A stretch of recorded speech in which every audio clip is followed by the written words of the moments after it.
बिस्मिल्लाहिर्रहमानिर्रहीम। अस्सलाम वालेकुम। अगर आपने मेरा यूट्यूब चैनल सब्सक्राइब नहीं किया तो उसे बराए करम फौरी तौर पर सब्सक्राइब करें, लाइक करें और अब आपके साथ शेयर करें ताकि जब हम वीडियो लोड करें तो सबसे पहले आपके पास पहुँचे। नाज़रीन किराम, आज हमारे पास दो तीन मौज़ूआत हैं। एक मौज़ू ये है कि वज़ीर आज़म इमरान खान ने नरेंद्र मोदी के ख़त का जवाब दे दिया।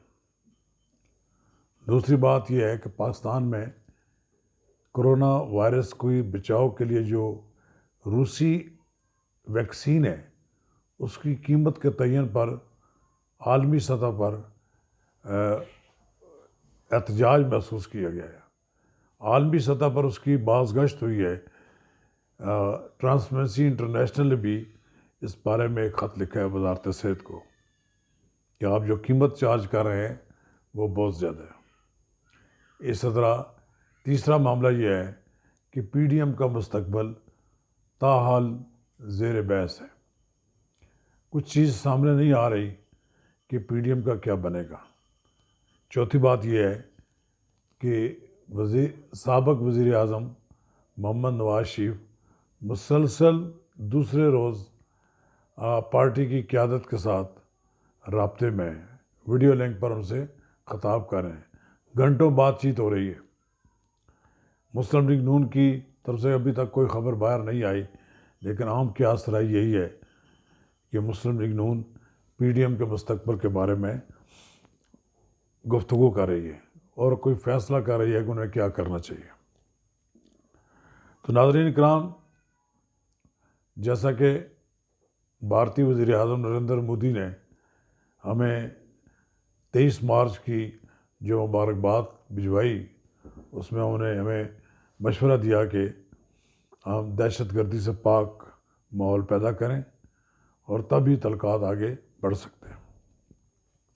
अब जवाबन वज़ीर आज़म ने भी एक अच्छा जवाब दिया है जो वज़ारत ख़ारजा ने ड्राफ्ट किया जालमन, जिसमें उन्होंने नरेंद्र मोदी को ये बावर कराया है कि मसला कश्मीर हल किए बगैर खित्ते में अमन कायम नहीं हो सकता। इस मसला हल करने के लिए हमें पेशरफ्त करनी चाहिए भारत को। भारत ने बहरहाल 5 अगस्त को 2019 को 5 अगस्त 2019 को जो उन्होंने कश्मीर पर जो कब्ज़ा किया, दोबारा कब्ज़ा किया है और उसको भारत का अटूट अंग बनाने की कोशिश की है और वहाँ पर कश्मीरियों का जो हैत तरकीबी है उसको तब्दील करने की जो बड़ी साजिश की है, उसके बाद हमारी हुकूमत ने कोई अमली तौर पर ऐसा इक़दाम नहीं दिखाया जिससे दुनिया में भारत बेनकाब हो सके। पाकिस्तान के वज़ीर आज़म ने कश्मीर पर नायब वज़ीर ख़ारजा मुकर्रर नहीं किया। भारत को खुश करने के लिए हम कोई ना कोई इक़दाम करते रहते हैं। हम भारत की खुशनुदी हासिल करने के लिए अपने कौमी मफादात पर भी कंप्रोमाइज़ कर रहे हैं।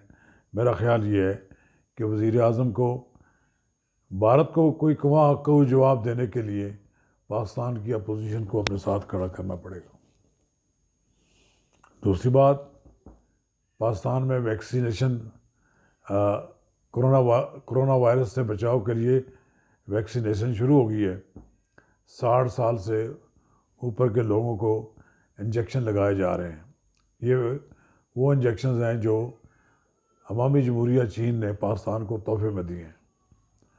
पाकिस्तान अभी तक वायरस से बचने के लिए वैक्सीन की ख़रीदारी में लैतो लाल से काम ले रहा है। कहा जाता है कि शायद 50 अरब रुपये का ख़र्चा आएगा। मेरा ख़्याल ये है कि जब अरबों रुपए के टैक्स हुकूमत अवाम पर लगा रही है तो उसमें से थोड़े से पैसे इस काम के लिए मुख्तस कर देने चाहिए। ये कोई खैरात मांगने वाली हुकूमत ना हो, क्योंकि इमरान खान को खैरात मांगने का बहुत बड़ा तजर्बा है। इसी खैरात के सहारे उन्होंने अस्पताल बनाए हैं। अब ये समझते हैं कि दुनिया के सामने हाथ फैलाए रखेंगे तो हमें जो वैक्सीन मुफ्त मिल जाएगी वो लगा देंगे। मेरा ख़्याल ये है कि जहाँ आप और सख्तियाँ करना चाहते हैं लोग और कानून को सख्ती के साथ नाफिज करना चाहते हैं, लोगों को वायरस से बचने के लिए आप तलकीन करें, वहाँ वैक्सीन की ख़रीदारी में कंजूसी का मुजाहरा नहीं करना चाहिए।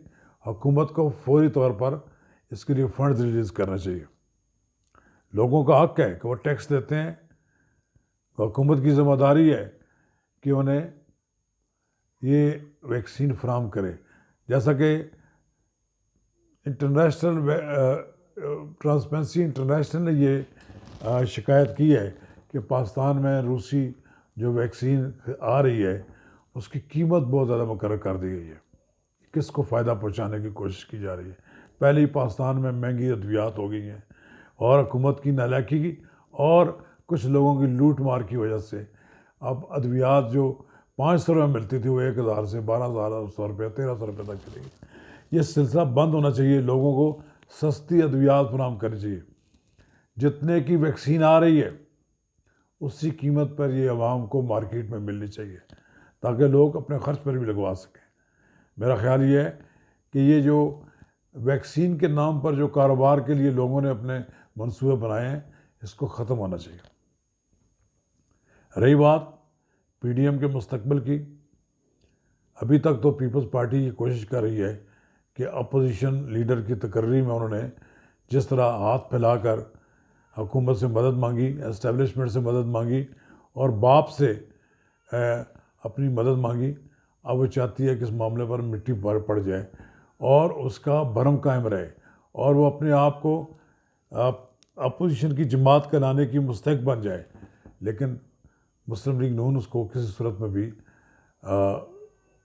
मौका नहीं देगी कि वो अपने आप को अब अपोजिशन कहला सके, क्योंकि वो ये समझते हैं कि जिस तरह जिन कुव्वतों के कहने पर आसिफ अली जरदारी ने सैयद यूसुफ रज़ा गिलानी को अपना अपोजिशन लीडर बनवाया है, उससे बड़े बड़े लोग बेनकाब हो गए हैं।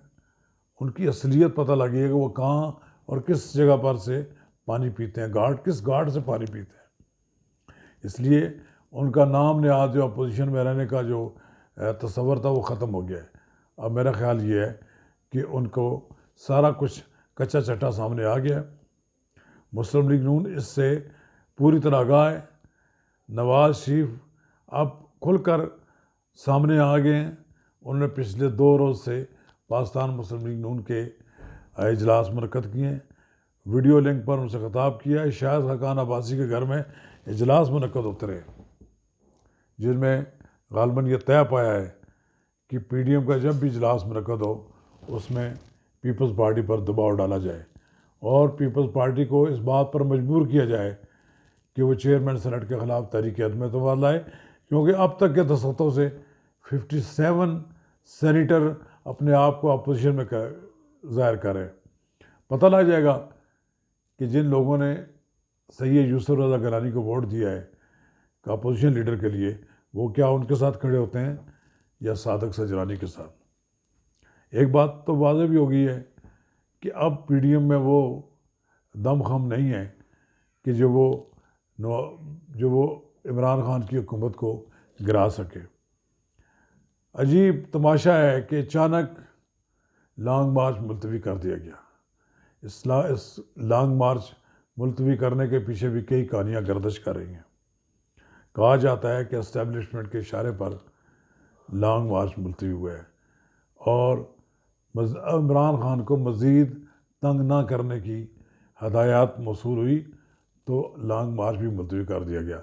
अब लॉन्ग मार्च तो मुलतवी हुआ तो सारा मलबा तो पड़ गया आसिफ अली जरदारी साहब पर। दूसरी तरफ आसिफ अली जरदारी भी किसी सूरत में पार्लिमानी सिस्टम को उलट पुलट नहीं करना चाहते। जहाँ वो कौमी असम्बली में अपनी सीटें जो उन्हें मिली हैं उनको बरकरार रखना चाहते हैं, वहाँ वो सिंध में भी अपनी हुकूमत को किसी सियासी एडवेंचर के ज़रिए ख़त्म नहीं कराना चाहते। लिहाजा अब ये बात कही जा सकती है कि आसिफ अली जरदारी किसी ऐसे काम में पीडीएम के साथ शरीक नहीं होंगे कि जिसका मकसद इमरान खान की हुकूमत का ख़त्म है। लिहाजा ये बात कही जा सकती है कि आने वाले दिनों में खुलकर पीडीएम और पीपल्स पार्टी के रास्ते जुदा हो सकते हैं। अगर पीपल्स पार्टी और पीडीएम के रास्ते जुदा हो गए तो फिर शायद सूरत हाल बड़ी वाज़ेह हो जाएगी कि कौन कौन सी जमात पीटीआई की हुकूमत के ख़िलाफ़ तहरीक चलाने में संजीदा है। बहरहाल फ़िलहाल तो ये मामला है कि रमज़ान मुबारक की आमद है। रमज़ान मुबारक के बाद देखा जाएगा कि पीडीएम में कितनी जान है, क्या वो दोबारा लॉन्ग मार्च की देने की पोजीशन में है।